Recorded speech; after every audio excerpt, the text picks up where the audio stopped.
بسم اللہ الرحمن الرحیم الحمدللہ نحمدہ و نصلی علی رسولہ الکریم اما بعد۔ السلام علیکم ورحمۃ اللہ۔ محترم بزرگوں، دوستوں، عزیز ساتھیوں، آئیے صحابہ کرام رضی اللہ عنہم کی بہادری، دلیری اور موت کے شوق کے واقعات میں سے نمبر 11 کا مطالعہ کریں انشاءاللہ۔ درود شریف پڑھ لیجئے۔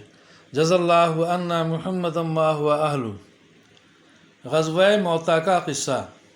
حضور اقدس صلی اللہ علیہ وسلم نے مختلف بادشاہوں کے پاس تبلیغی دعوت نامے ارسال فرمائے تھے۔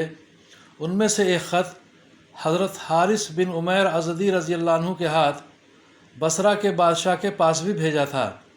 جب یہ موتا پہنچے تو شرحجیل غسانی نے، جو قیصر کے حکام میں سے ایک شخص تھا، ان کو قتل کر دیا۔ قاصدوں کا قتل کسی کے نزدیک بھی پسندیدہ نہیں۔ حضور صلی اللہ علیہ وسلم کو یہ بات بہت گراں ہوئی اور آپ صلی اللہ علیہ وسلم نے 3000 کا ایک لشکر تجویز فرما کر حضرت زید بن حارثہ رضی اللہ عنہ کو ان پر امیر مقرر فرمایا اور ارشاد فرمایا کہ اگر یہ شہید ہو جائیں تو جعفر بن ابی طالب رضی اللہ عنہ امیر بنائے جائیں، وہ بھی شہید ہو جائیں تو عبداللہ بن رواحہ رضی اللہ عنہ امیر ہوں، وہ بھی شہید ہو جائیں تو پھر مسلمان جس کو دل چاہے امیر بنا لیں۔ ایک یہودی اس گفتگو کو سن رہا تھا۔ اس نے کہا، یہ تینوں تو ضرور شہید ہوں گے۔ پہلے انبیاء علیہ السلام کی اس قسم کے کلام کا یہی مطلب ہوتا تھا۔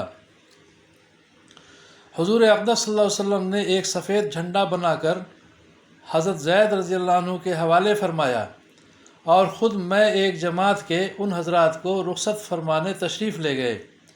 شہر کے باہر جب پہنچانے والے واپس آنے لگے تو ان مجاہدین کے لیے دعا کی کہ حق تعالیٰ شانہ تم کو سلامتی کے ساتھ، کامیابی کے ساتھ واپس لائے اور ہر قسم کی برائی سے محفوظ رکھے۔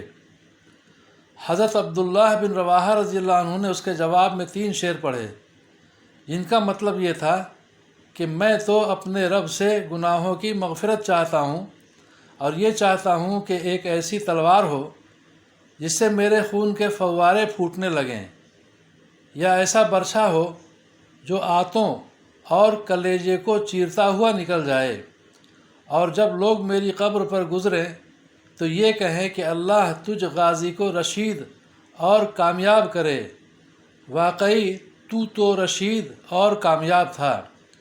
اس کے بعد یہ حضرات روانہ ہو گئے۔ شرحجیل کو بھی ان کی روانگی کا علم ہوا۔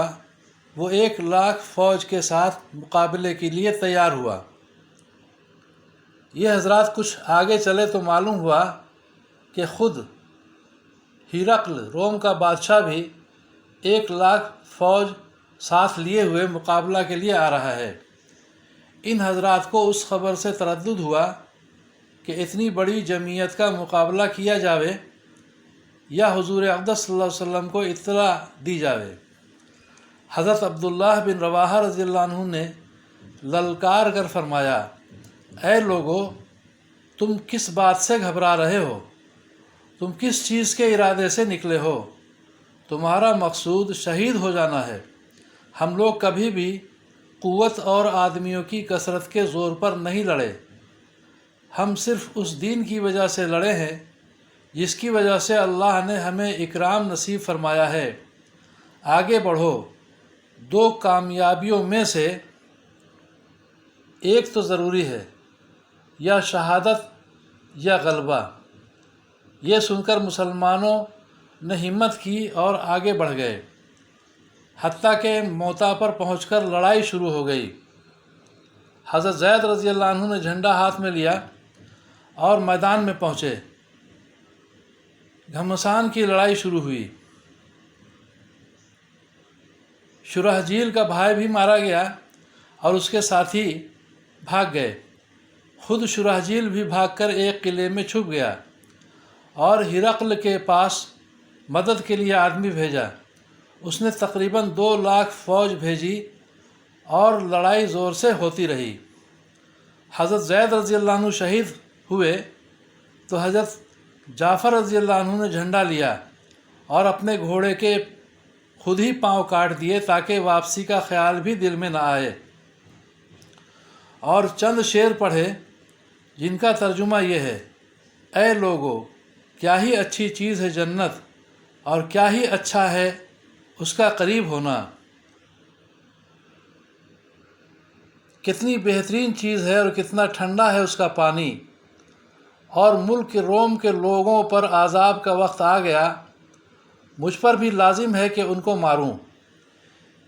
یہ اشعار پڑھے اور اپنے گھوڑے کے پاؤں خود ہی کاٹ چکے تھے کہ واپسی کا خیال بھی دل میں نہ آوے، اور تلوار لے کر کافروں کے مجمع میں گھس گئے۔ امیر ہونے کی وجہ سے جھنڈا بھی انہی کے پاس تھا۔ اول جھنڈا دائیں ہاتھ میں لیا، کافروں نے دایاں ہاتھ کاٹ دیا کہ جھنڈا گر جائے۔ انہوں نے فوراً بائیں ہاتھ میں لے لیا۔ انہوں نے وہ بھی کاٹا تو انہوں نے دونوں بازوؤں سے اس کو تھاما اور منہ سے مضبوط پکڑ لیا۔ ایک شخص نے پیچھے سے ان کے 2 ٹکڑے کر دیے، جس سے یہ گر پڑے۔ اس وقت ان کی عمر 33 سال کی تھی۔ حضرت عبداللہ بن عمر رضی اللہ عنہ کہتے ہیں کہ ہم نے بعد میں نعشوں میں سے حضرت جعفر رضی اللہ عنہ کو جب اٹھایا تو ان کے بدن کے اگلے حصے میں 90 زخم تھے۔ جب یہ شہید ہو گئے تو لوگوں نے عبداللہ بن رواحہ رضی اللہ عنہ کو آواز دی۔ وہ لشکر کے ایک کونے میں گوشت کا ٹکڑا کھا رہے تھے کہ 3 دن سے کچھ چکھنے کو بھی نہ ملا تھا۔ وہ آواز سنتے ہی گوشت کے ٹکڑے کو پھینک کر اپنے آپ کو ملامت کرتے ہوئے کہ جعفر رضی اللہ عنہ تو شہید ہو جائیں اور تو دنیا میں مشغول رہے، آگے بڑھے اور جھنڈا لے کر قتال شروع کر دیا۔ انگلی میں زخم آیا، وہ لٹک گئی تو انہوں نے پاؤں سے اس کٹی ہوئی انگلی کو دبا کر ہاتھ کھینچا اور وہ الگ ہو گئی۔ اس کو پھینک دیا اور آگے بڑھے۔ اس گھمسان اور پریشانی کی حالت میں تھوڑا سا تردد بھی پیش آیا کہ نہ ہمت نہ مقابلے کی طاقت، لیکن اس تردد کو تھوڑی ہی دیر گزری تھی کہ اپنے دل کو مخاطب بنا کر کہا: او دل، کس چیز کا اشتیاق باقی ہے جس کی وجہ سے تردد ہے؟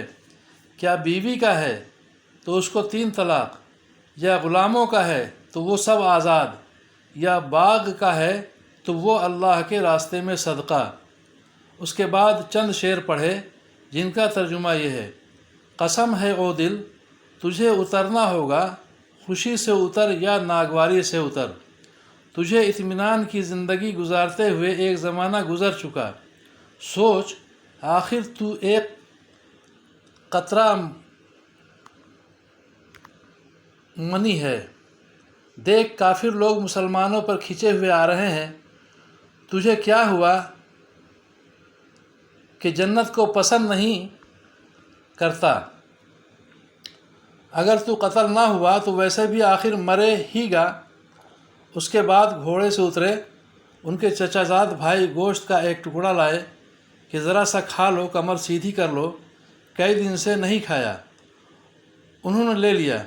اتنے میں ایک جانب سے ہلے کی آواز آئی، اس کو پھینک دیا اور تلوار لے کر جماعت میں گھس گئے اور شہید ہونے تک تلوار چلاتے رہے۔ فائدہ: صحابہ کرام رضی اللہ عنہم کی پوری زندگی کا یہی نمونہ ہے۔ ان کا ہر قصہ دنیا کی بے ثباتی اور آخرت کے شوق کا سبق دیتا ہے۔ صحابہ کرام رضی اللہ عنہم کا پوچھنا ہی کیا، تابعین پر بھی یہی رنگ چڑھا ہوا تھا۔ ایک قصہ پر اس باب کو ختم کرتا ہوں جو دوسرے رنگ کا ہے۔ دشمن کے مقابلے کے نمونے تو آپ دیکھ ہی چکے ہیں، اب حکومت کے سامنے کا منظر بھی دیکھ لیجئے، انشاءاللہ آئندہ آئے گا۔ اللہ تعالی ہم سبوں کو بھی سمجھ بوجھ کے صحیح عمل کی توفیق عطا فرمائے، اپنی مدد شامل حال فرمائے، پریشانیوں کو دور فرمائے، عافیت عطا فرمائے، آمین یا رب العالمین۔